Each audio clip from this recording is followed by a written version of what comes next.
সুপ্রভাত সবাইকে। আজ দিনটা শুরু করছি মিন্ট গাছ রিপোর্টিং করা দিয়ে। এই মিন্ট গাছটা বাড়ির কাছের একটা ফার্মার্স মার্কেট থেকে কয়েকদিন আগে নিয়ে এসে যে টবটাতে রেখেছিলাম সেখানে গাছটা ভালোভাবে বাড়তে পারছিল না, তাই আবার নতুন একটা বড় সাইজের টব নিয়ে এসে আজ রিপোর্টিং করছি। আজকের দিনটা আমার কাছে ভীষণ স্পেশাল, আর আমি জানি সারা জীবন আমার কাছে এই দিনটা খুব সুন্দর স্মৃতির একটা দিন হয়ে থাকবে। তার কারণ হচ্ছে একটাই, সেটা হচ্ছে আজকের আমি প্রথম একটা আমেরিকান ওয়েডিং সেরিমনিতে যাব। আর ওনারা আমাদেরকে ইনভাইট করেছে আজ থেকে প্রায় 3-4 মাস আগে। আর ওনারা আমাদেরকে ঠিক এই কার্ডটা দিয়েছেন। এটাতে কোনো এনভেলপ ওনারা আমাদেরকে দেননি, জাস্ট ওনারা সিম্পল এই কার্ডটাই দিয়েছেন। আর সব থেকে আমি অবাক হয়েছি বা আমার ইন্টারেস্টিং লেগেছে সেটা হচ্ছে এই কিউআর কোডটা। এই কিউআর কোডটা দেওয়ার কারণ হচ্ছে আমাদেরকে এই কিউআর কোডটা স্ক্যান করার পর একটা অনলাইন ফর্ম আসবে, সেখানে উল্লেখ করতে হবে যে আমরা ওই দিন ওই অনুষ্ঠানটায় মানে অ্যাটেন্ড করবো কি না সেটা ওনাদেরকে জাস্ট জানিয়ে দেওয়া। আর আমরা যদি অ্যাটেন্ড করিও তাহলে আমরা কতজন অ্যাটেন্ড করব। আমরা যেহেতু 2 জন, সেই জন্য আমরা 2 লিখেছি, আর আমরা যাব এটাও বলে দিয়েছি। তো আমার যেটা মনে হয়েছে যে এটা করলে একটা কি সুবিধা, যে ওনারা জানতে পারছেন যে ওনারা যতজনকে ইনভাইট করছে তাদের মধ্যে ঠিক কতজন আসছেন, ওনাদেরকে ঠিক কতজনের আয়োজনটা করতে হচ্ছে, যে খাবার থাকবে অনুষ্ঠানে সেই খাবারগুলো অতিরিক্ত ওনারা কিনবেন না, তাতে একটা মানি সেভের ব্যাপার থাকে।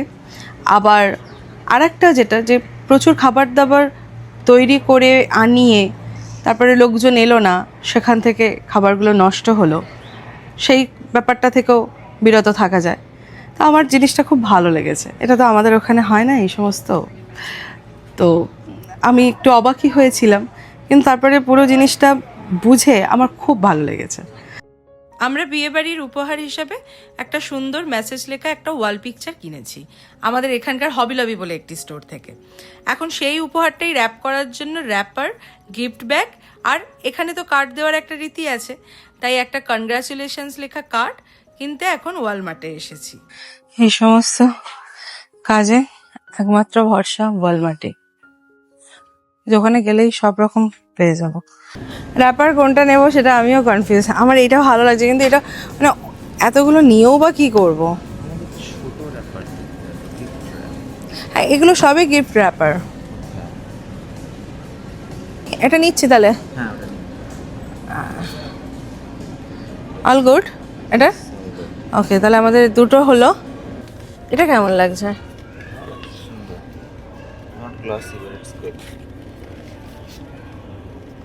কি বলবি বল, ওটা নেব না এটা নেব? তাহলে ওটাই নি, কারণ ওইটা তো বড্ড হচ্ছে অভ্র উঠছে। এটা আমার বেশি পছন্দ হচ্ছে, তার কারণ আমরা একটা ওয়েডিং সেরিমনিতে যাব, আর এখানে ওয়েডিং কথাটা লেখা আছে, তো আমার মনে হচ্ছে আমরা এটাই নিলে বেটার করব, তাই না? হ্যাঁ, তো চলুন এটাই নিয়ে নিই। মোটামুটি সব নিয়ে নিয়েছি যা যা নেওয়ার ছিল।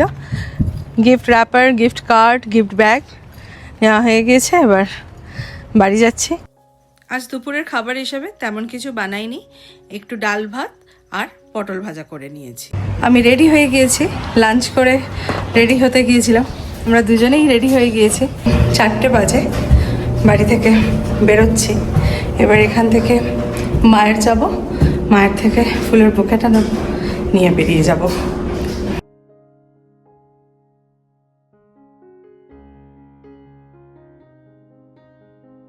এখানে অনেক ফুল আছে, কিন্তু আমি একটু কালারফুল চাইছি। আছে ওখানে? আর এটা কেমন লাগছে shine? But not good. Yeah. This one? That one is actually good. Yeah. এটা খুব সুন্দর, দেখা। Hello. হ্যাঁ, এটা খুব সুন্দর। চ ওটাই নিয়ে নি। নাকি? চল এটা নিন। আর খুব একটা মানে ভালো আছে, দেখবি কিন্তু রোজ টোজ নিয়ে কিছু দেখবি? রোজ গুলোর প্রত্যেকটার পাপড়ি এগুলো না মাথাগুলো এটা খুবই নষ্ট বড়, হয়ে গেছে। জানিস? এটা প্রচন্ড বড়, ছোটটা ঠিক আছে, ছোটটা ক্যারি করার জন্য ঠিক আছে। সায়ন, দেরি করতে পারবো না আমরা আর, ওকে আমরা এমনিই বোধহয় লেট আছি। চলো। মায়ের থেকে ফুলের বুকেটা নিয়ে এখন বিয়েবাড়ির ভেন্যুর দিকে যাচ্ছি। ভেন্যুটা মেন সিটি থেকে প্রায় 8 ঘন্টা দূরত্বে, আর এই 8 ঘন্টার রাস্তাটা পুরোটাই কান্ট্রি সাইডের রাস্তা। এই দিকটায় আমিষ সম্প্রদায়ের মানুষজন থাকেন। এনারা এক বিশেষ খ্রিস্টান সম্প্রদায়ের অন্তর্গত। এনারা এরকম হর্স অ্যান্ড বাগি করেই এক জায়গা থেকে আর এক জায়গায় যান। গল্প করতে করতে আমরা ভেনিউতে পৌঁছে গিয়েছি। এটা একটা ফার্ম সুইডিং বার্ন, ফার্মের মধ্যে থাকা একটা শস্যাগার, যেটিকে বিয়ের অনুষ্ঠান আয়োজনের জন্য সুন্দরভাবে সাজানো ও আধুনিক সুবিধা সম্পন্ন ভেন্যু হিসাবে ব্যবহার করা হয়।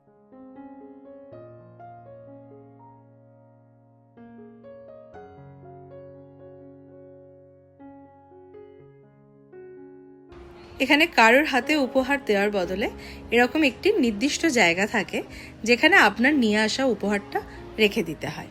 তার সাথে এরকম একটি ড্রপ বক্স গেস্ট বুক থাকে, যেখানে এরকম হার্ট শেপ স্ট্রাকচারের উপরে আপনার এবং আপনার সাথে আসা প্রত্যেকের নাম লিখে অথবা আপনার উইশ লিখে সেই বক্সে দিয়ে দিতে হয়। তাতে করে এই শুভ অনুষ্ঠানটিতে আপনার উপস্থিতিটা অথবা আপনার করা উইশটা বিয়ের স্মৃতি হিসাবে সারা জীবন এনারা সংরক্ষণ করে রাখেন।